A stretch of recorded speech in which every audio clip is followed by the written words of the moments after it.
Aujourd'hui, je vous parle d'une des 7 méga-tendances mises en avant par Kimpa pour 2025. Il s'agit de la tendance consommer. Nous allons voir comment relever les défis de notre système de consommation actuel grâce à des solutions investissables pour des clients privés et familiaux.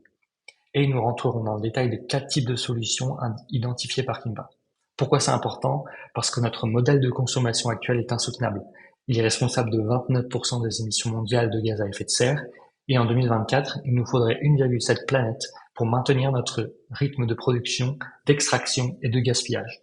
Mais ces enjeux peuvent créer des opportunités. Selon McKinsey, la croissance des segments de produits de l'économie circulaire en Europe pourrait atteindre de plus 10 à plus 15% par an jusqu'à 2030. Focus maintenant sur les enjeux. L'Asie est en 2025 le plus grand marché de consommation au monde. Et la Chine est le principal émetteur de gaz à effet de serre lié à la consommation. À elle seule, elle génère plus de 10 gigatonnes de CO2 équivalent par an. Certains secteurs concentrent une part disproportionnée de ces impacts, par exemple la mode, qui représente jusqu'à 8% des émissions mondiales. Au-delà des chiffres, nos modes de consommation contribuent à transgresser 6 des 9 frontières planétaires, puis notamment à la pollution plastique et à l'extraction massive de ressources. Pourtant, des leviers d'action existent. Le Drawdown Project estime que jusqu'à 166 gigatonnes de CO2 pourraient être évitées ou séquestrées d'ici 2050 en misant par exemple sur l'économie circulaire et l'efficacité industrielle. Pour répondre aux enjeux, des transformations sont déjà en cours, portées par 3 grandes dynamiques. Premièrement, les comportements des consommateurs. 64% des consommateurs de l'OCDE prennent désormais en compte le critère de durabilité dans leurs achats. Deuxièmement, l'innovation, la découverte de nouveaux matériaux, le développement de l'intelligence artificielle et la numérisation y contribuent. Et puis, troisième point, l'émergence de réglementations au niveau européen. Résultat, la fondation Ellen MacArthur prévoit jusqu'à 630 milliards de dollars d'économies annuelles pour les entreprises européennes grâce à l'optimisation de l'utilisation des ressources et la circularité. Mais attention, tous les modèles ne sont pas viables. Les entreprises trop gourmandes en capital ou trop dépendantes aux subventions sont à regarder avec plus de prudence. Et le green premium, qui est le surcoût pour les produits divers, reste un frein à l'adoption massive.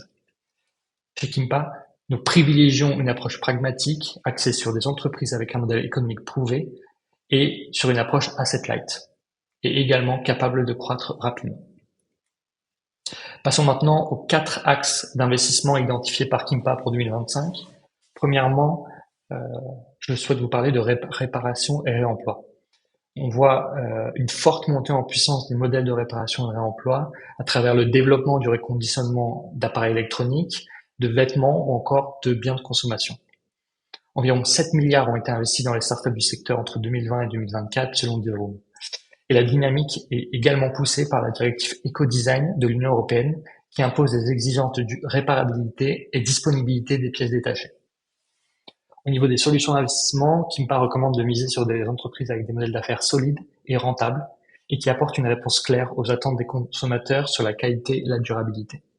Il est également judicieux de privilégier des fonds diversifiés qui réduisent le risque face à des modèles d'affaires qui doivent encore faire leurs preuves. Ensuite viennent les solutions de développement des alternatives au plastique.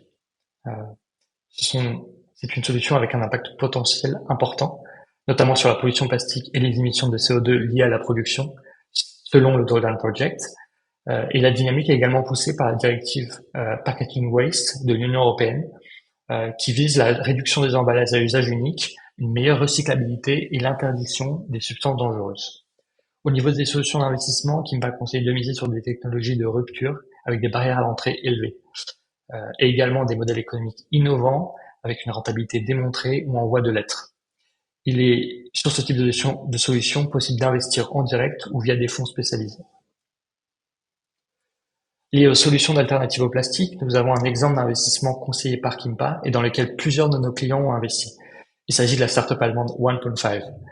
Leur projet part d'un constat simple, la majorité des émissions liées aux déchets proviennent des emballages, représentant environ 186 kg de CO2 équivalent sur l'ensemble du cycle de vie d'un produit.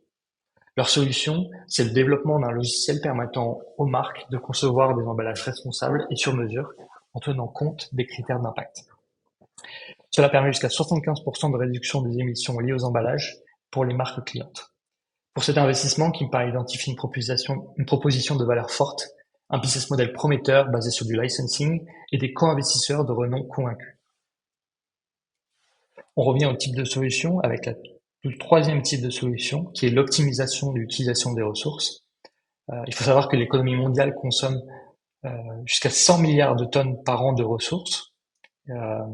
Et cette surconsommation s'accélère sous l'effet du changement climatique et de la pression sur les matières premières. Alors, dans quoi investir? Kimpa conseille de cibler des technologies innovantes dans le recyclage, la réutilisation ou la réduction des intrants. Préférez des projets matures via des PME ou des scale-up avec des modèles asset light. Il est également possible d'investir dans des fonds spécialisés pour réduire le risque. Et enfin, dernier type de solution, les innovations dans la chaîne d'approvisionnement. Il existe un fort potentiel de réduction des émissions liées au transport de biens grâce à l'intelligence artificielle, à la digitalisation et à l'optimisation des flux logistiques. Côté réglementation, l'Union européenne introduira prochainement un passeport digital pour chaque produit, avec plus de transparence sur l'origine, la composition et le cycle de vie. En termes d'impact environnemental, on prévoit jusqu'à 16% des émissions logistiques mondiales qui pourraient être réduites grâce à l'optimisation des trajets. Sur la partie investissement, Kimpa conseille de commencer à identifier les pioches et pelles de ce marché naissant, avec des modèles B2B avec monétisation claire.